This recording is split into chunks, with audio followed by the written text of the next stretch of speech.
Everyone is having fun playing Tears of the Kingdom except for me. It's been almost a year since my Switch broke. When are those stupid ninjas going to repair my console? I swear, if I have to do one more idiotic task for them, I'm gonna get a goat and... Well, this better be good. Hello? Hello, Mr. Doctor.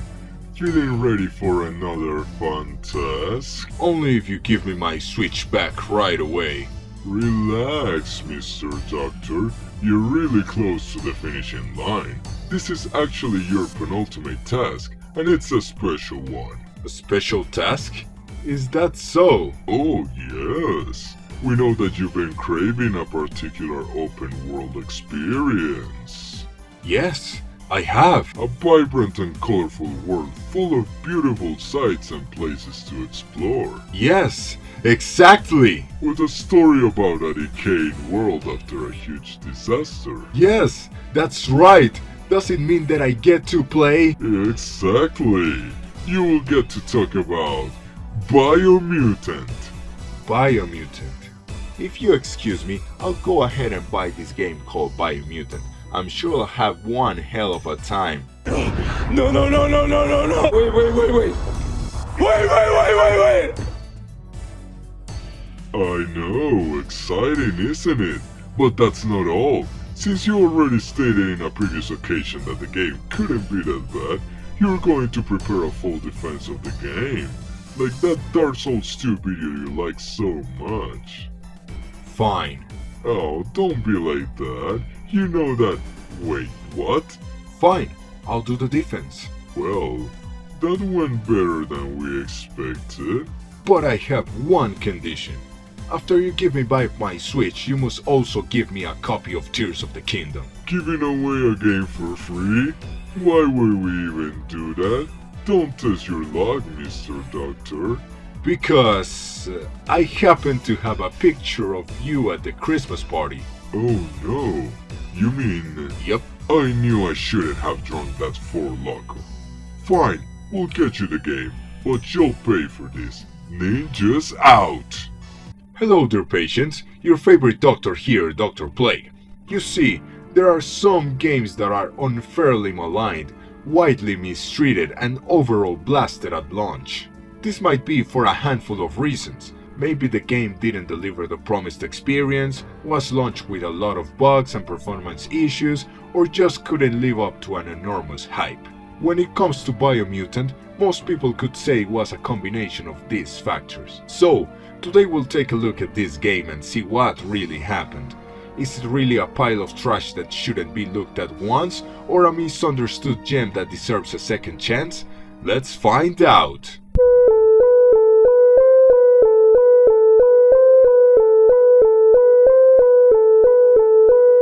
First, let's delve a little bit into the basic information of the game. Biomutant is an action RPG developed by Experiment 101, published by THQ Nordic and originally released on May 25, 2021 for the PS4, Xbox One, and PC.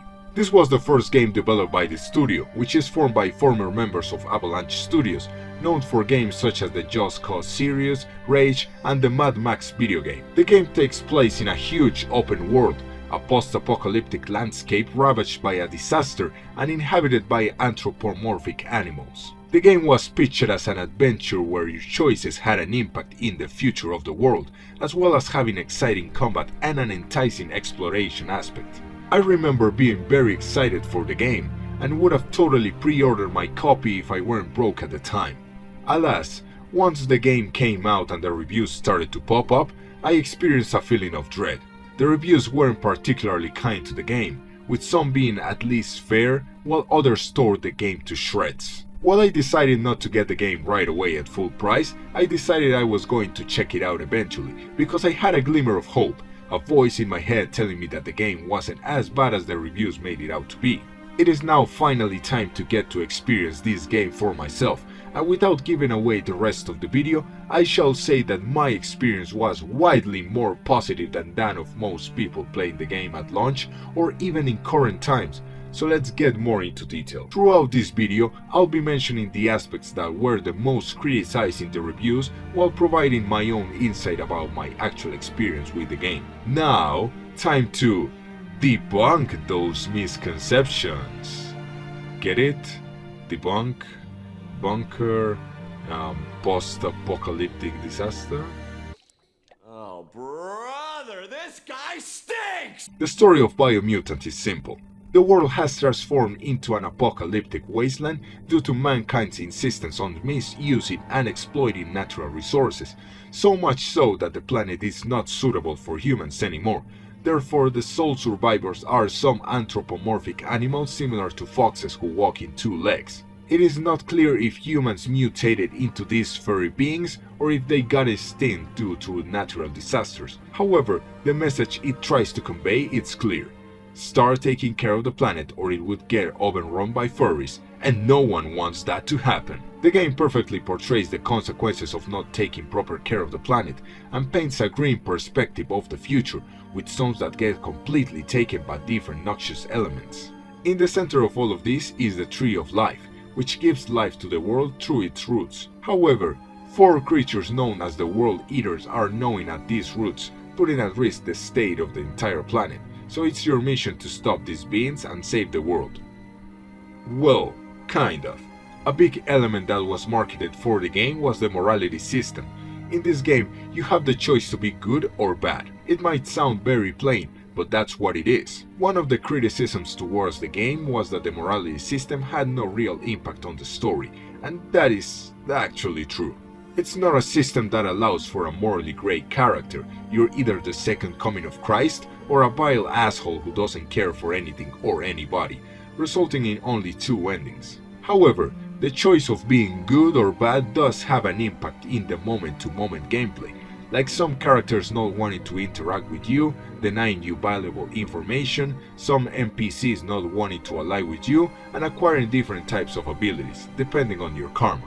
This latter aspect can be trivialized in the late game, but we'll explore that later on. Apart from the World Eaters, but also related to the morality system, are the tribes. Shortly after starting the game, you get a choice to join one of 2 different tribes, the Ronins and the Turkish. But what does this have to do with the morality system? You might ask, and the answer is very simple. One tribe is good and the other one is evil. Depending on your choice, you'll have to engage in battle with the other tribe until you take out their bases and can face their tribal chief. There are 3 good tribes and 3 evil ones, and depending on the tribe you choose, you'll get one of 2 endings, given that the good tribes want to restore the Tree of Life to its former glory, while the evil tribes want to let the world die and start anew in another planet. This is all good and well, but how does it play? As an open-world action RPG, you will explore a huge map with various distinct locations. You can either do it on foot, on an organic mount, there are some weird creatures you can tame to traverse the landscapes, or other bonkers things like a giant robotic hand, a nice little boat for water traversal, or a giant mech for zones with no oxygen.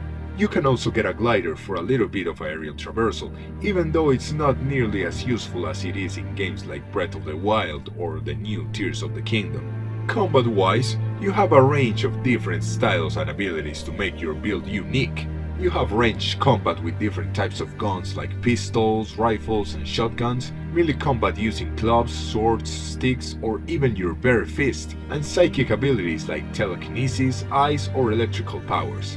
The combat is fluid and responsive.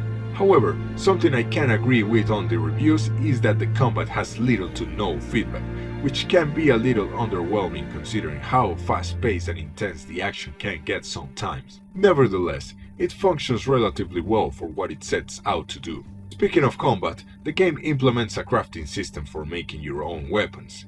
You will come across some very powerful weapons if you take on some side quests, but if these are not of your liking, you can just go ahead and make one. You can craft both melee weapons and ranged firearms with the materials you come across while exploring or defeating enemies.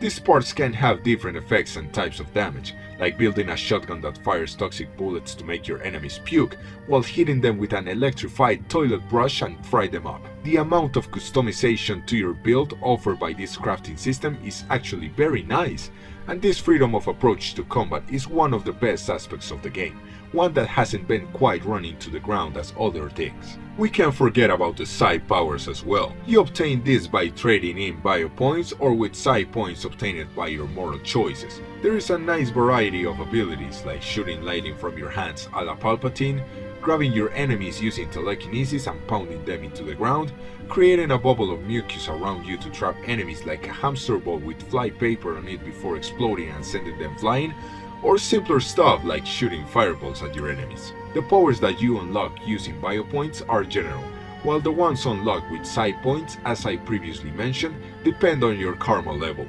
So if you are the most evil and dastardly villain in existence and never do a single good deed, you won't be able to get the powers associated with a good aura. This is all well and good, Mr. Doctor, but how does it feel to play the game? Is it actually fun? Most reviews describe this game as bland and boring, only saved by its charming character design and beautiful environments. The thing is, fun is not an objective factor. I mean, some people have fun watching paint dry or playing League of Legends, so this is highly subjective. However, it is finally time for me to play devil's advocate and argue why I wholeheartedly believe that this game has been over-criticized and unfairly maligned. Biomutant is not a boring game, even with some details that we'll discuss later, so here's the Biomutant experience. Let's begin with the first thing that you'll be doing in the game, creating your character. You have a lot of aesthetic options for your little furry critter to look as cool or as ridiculous as you want it to look. Then you get to choose its stats, depending on your preferred playstyle. However, you can later redesign your character if you want in a special machine hidden away in a specific biome and keep investing points in the attributes you prefer once you level up. Once you are free to explore the world, you will find a gorgeous yet desolated landscape. Even though the world went down the drain due to our actions against the environment, now that humans aren't roaming the world, you can find this post-apocalyptic beauty in formerly grandiose and urban cities now covered in moss, crumbled structures and collapsed roofs. It is a weird comparison to make, but exploring these types of buildings and broken down cities gave me a Last of Us vibe. But not all the environments are the same destroyed cities. You'll also find forests, mountains, underground bunkers, and deserts. Some reviews complain about the apparent emptiness of the world, claiming that there's nothing to do or find for large parts of the environment. Well, that might be partially true. When you think about it, this emptiness makes a lot of narrative sense. The world is on the brink of annihilation for a second time. Only a handful of weird mutant species survive. You can't really expect the environment to be brimming with activity and a lot of NPCs and enemies roaming around, even though there are quite a lot of enemy and mini-boss encounters all around the map. When traversing the world, you can find different points of interest, be it a cave, the entrance to a building or underground bunker, a trail that leads to a side quest, etc. So the claim that the world is empty seems a little bit exaggerated and malicious. Let's discuss the quests. There are quite a lot of things to do in Biomutant, both in regards to main and side quests. The main quests will take you through the development of the story, from one world eater to another until you beat the third one. Then, it kinda forces you to solve the tribal war before you're able to slay the final beast. You have two ways of ending the tribal war. The first one is by making the remaining 3 tribes surrender by the power of your might or negotiation after you dethrone 2 rival tribal chiefs, and the other one is continuing the war until you defeat all the tribal chiefs. It is worth mentioning that, depending on what side you're playing as, you get 2 options once you defeat a tribal chief, which are to spare its life and lock them up in a cell, or just kill them. I, of course, went for the killing route, as I was paving my way to become the most feared and loaded being in the entire planet. Reviews were quick to point out that missions get repetitive real quick, and to that I say, Just a little bit. The attacks on the rival tribes' base were fun at first, until I started to notice the patterns in all of them. There is always a base where you have to kill some enemies and then burn some piles of hay. There's another where you fight a mini-boss, and another where you have to infiltrate an underground part to cut off their power or poison their water source. The final base is where you fight the tribal chief, but you can't just storm it right away. No, first you have to find a helmet, given that you're going to enter the base via a catapult. That's great! A bit of immersion and common sense is always nice, but what I found so weird is that you have to find the helmet every single time you're storming the final base.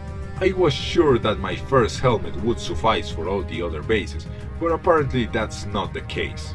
This is an issue that also permeates the World Eater quests, because they all follow the same pattern. Find some missing parts for a special vehicle, getting a couple little creatures that you're going to use on the battle, and then you can fight the boss. However, once you get to the boss, I gotta say, the bosses are one of the best aspects of the game, and one of the things that sold me on the game on some initial reveals. Even though there are only 4 bosses, well, 5 if you count the true main antagonist of your character's story, they're all memorable and unique. The first World Eater is a semi-aquatic creature that you have to fight on your jet ski. You have to drag mines using your vehicle's hook in order to crush them into the boss, and then you can finally make some damage. The second one is a creature you fight on your mech suit in an oxygen-deprived wasteland. Once you inflict enough damage, the beast will swallow you whole and you have to start fighting it from the inside, damaging some of its internal organs, I suppose, until it pokes you out and collapses. The third is a hulking beast that you fight on a weird cat horse, which you use to literally remove its teeth to cause massive damage. The last World Eater is a gigantic marine beast which you fight using a submarine. Of all these 4 fights, I gotta say that my favorite was against the second World Eater. That was the fight that I saw in gameplay previews and it just blew me away. First with the mech suit combat and then fighting it from the inside is just an epic showdown. But not straying far from the topic, the side quests can be a little more varied in terms of locations and traversal, which I think is one of the game's strongest points. A lot of side quests amount to finding a number of artifacts from the old world, aka arcade machines, microwaves, televisions, etc. Once you find them, you have to solve the puzzle in order to make them work, and the puzzles in this game are extremely simple. You just have to turn around some dials in order to match the different colors. However, one could argue that the true satisfaction of this quest is not solving the puzzle, but rather finding the object itself. These old world objects are scattered throughout the entire map, and you really have to traverse a lot of places to find them, which can be exhausting in other games, but the world is just so beautiful and fun to explore that you will rarely use fast travel points unless the trip is like really far away from where you are. We're all busy people, I mean, the plague isn't gonna cure itself. One of the things that makes exploration so interesting are the different hazardous areas located around the map. As I already mentioned, there are zones where oxygen is very low, but there are also extremely cold and hot zones, toxic zones and radiation zones. In order to be able to explore these biomes, you need a special armor, which can be found via side quests for each of the different biomes.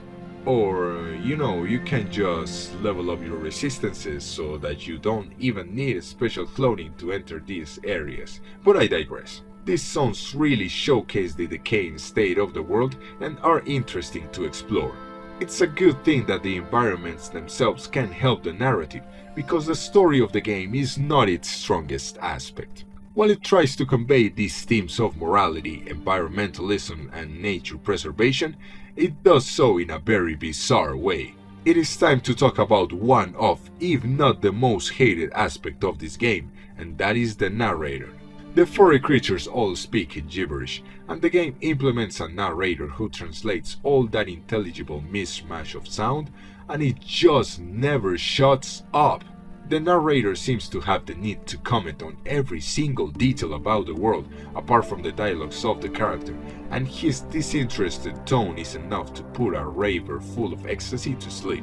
In the version that I played, which is the next-gen version of the Series S, you have the option of greatly reducing the dialogue from the narrator, but unfortunately you can't turn it off completely. This is an important aspect, given that for the initial reviews, this change hadn't been implemented by the developers, but the fact they listened to player and reviewer feedback and worked towards this improvement speaks volumes of their dedication to their craft. Finally, I want to address the morality system of the game, which is the other aspect I completely agree on with the reviews. In conversations, you have a way of earning good or evil karma, and it's by selecting the correct dialogue option according to your karma preference. But there is another mechanic for earning karma, and that is through actions in regular gameplay. Remember those critters you had to catch in one of the boss related quests? Well, you can find them in the open world as well as capture them. If you decide to set it free, you'll earn good karma, but if you decide to murder the poor creature in cold blood, you'll get evil karma. There is also a type of side quest where you have to defeat bandit camps and release a prisoner. You can either let the prisoner go for good karma or straight up punch it in the face for evil karma, so I'm guessing that single punch is powerful enough to kill the prisoner. Therefore, the karma system is not really a constraint in terms of getting the side powers, given that you only need 30 good and 30 evil karma in order to be able to unlock all the karma related skills. I ended up my playthrough with more than 100 evil karma, so it's totally possible to get both. I just, didn't want to be good at all. As you can see, this game isn't just charm and beautiful environment. There are a lot of things to find in this desolated wasteland and a lot to fall in love with. The exploration is enticing, as there's always something new to find. The combat, while lacking a bit of impact and feedback, is highly customizable, and you can experiment until finding the combination that works perfectly for your playstyle. The boss encounters are creative and fun to play, and overall, while Biomutant may have received some mixed reviews, I believe it is a game that deserves a chance. The stunning visuals, deep customization options, and engaging combat make it a unique and enjoyable experience. As I mentioned a couple times throughout this video, fun is a subjective concept, so if any of the positives that I mentioned here sound enticing to you, I highly recommend giving Biomutant a try. Trust me, you won't be disappointed. Even games with mixed reviews can be fun and enjoyable, and its particular experience has been improved a lot with the updates. This has been all for today, my patients, and I hope I have managed to at least pique your interest in this beautiful game. Have you played Biomutant? Did you enjoy it, or did you agree with the reviews at the time of the game's release? Let me know in the comments below. And speaking of open worlds and fun, you know what sounds enticing in this very moment? Being able to fucking play Tears of the Kingdom in my goddamn Switch! Hello? Hey, I made your stupid defense video, now what? Feeling impatient, aren't we? Okay, here's your last task. Turns out the damage done to your Switch was more severe than we expected, and there's only one person capable of fixing it. Who? You see, Mr. Doctor, we are the only people in the world with access to this person, so... The name! Give me the fucking name! Dr. Wily, you know what you have to do. Oh no.